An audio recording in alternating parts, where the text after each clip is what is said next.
Assalamualaikum warahmatullahi wabarakatuh. Saya Syarifah Aulia Fardani dari kelas AK 606 akan mempresentasikan mengenai tugas dari mata kuliah Metodologi Penelitian Akuntansi untuk proposal tugas akhir saya dengan judul Pengaruh Jumlah Pemungut PMSE dan Penerapan Regulasi Perpajakan terhadap Kontribusi Penerimaan PPN pada KPP BDR. Untuk sistematika penulisannya yaitu bab 1 pendahuluan, latar belakang masalah, rumusan masalah, batasan masalah, tujuan penelitian, manfaat penelitian, dan metode penelitiannya. Untuk detail dari masing-masing subbab adalah sebagai berikut. 1.1 Latar belakang masalah. Perkembangan teknologi informasi yang pesat membawa tantangan dan peluang dalam sistem perpajakan.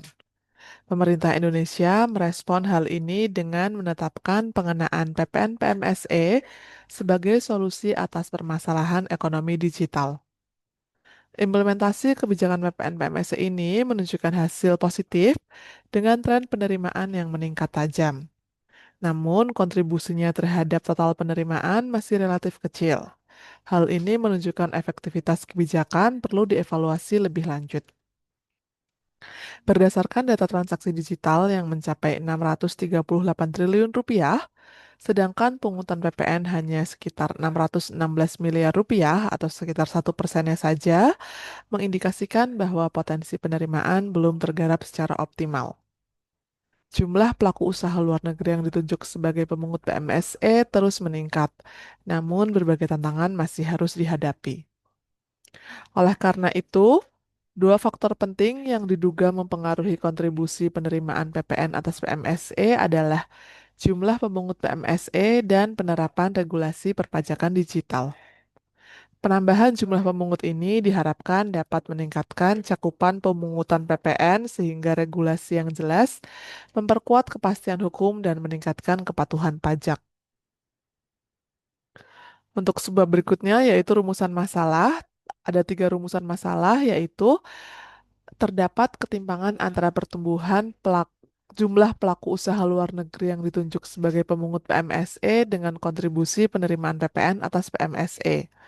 Yang kedua, implementasi regulasi perpajakan terkait PMSE dinilai belum optimal dalam menjawab tantangan transaksi lintas negara, sehingga berdampak pada ketidaksesuaian antara potensi dan realisasi penerimaan PPN atas PMSE. Yang ketiga, kontribusi penerimaan PPN atas PMSE pada KPP badan dan orang asing masih menunjukkan fluktuasi signifikan, sehingga perlu dianalisis sejauh mana pengaruh jumlah pemungut PMSE dan penerapan regulasi mampu memberikan dampak positif terhadap kinerja penerimaan pajak di sektor digital. Untuk subbab 1.3 yaitu batasan masalah, penelitian ini hanya mengkaji sektor perdagangan melalui sistem elektronik yang dikenai PPN berdasarkan ketentuan perpajakan yang berlaku di Indonesia yang dikelola oleh KPP Badan dan Orang Asing. Untuk periode data yang dianalisis yaitu bulan September 2020 hingga April 2025. Untuk tujuan penelitiannya yaitu menganalisis pengaruh jumlah pelaku usaha luar negeri yang ditunjuk sebagai pemungut PPN PMSE terhadap kontribusi penerimaan PPN atas PMSE pada KPP Badan dan Orang Asing. Yang kedua, mengevaluasi sejauh mana penerapan regulasi perpajakan yang berlaku mampu mendorong peningkatan kepatuhan dan efektivitas pemungutan pajak digital.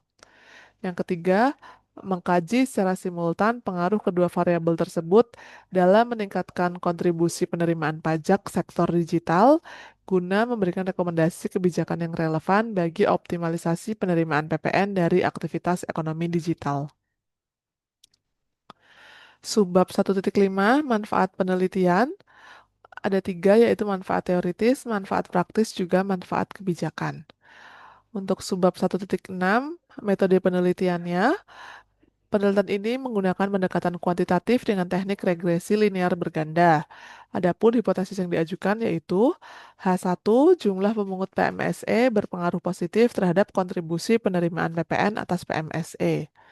H2 penerapan regulasi perpajakan berpengaruh positif terhadap kontribusi penerimaan PPN atas PMSE. Dan H3 jumlah pemungut PMSE dan penerapan regulasi perpajakan secara simultan berpengaruh positif terhadap kontribusi penerimaan PPN atas PMSE. Untuk bab 2 yaitu landasan metode dengan subbab landasan teori, kerangka penelitian, jenis metode penelitian, teknik pengumpulan data, teknik pengambilan sampel, teknik pengolahan data, dan teknik analisis data. Untuk subbab 2.1 landasan teori. PMSC adalah perdagangan yang transaksinya dilakukan melalui serangkaian perangkat dan prosedur elektronik.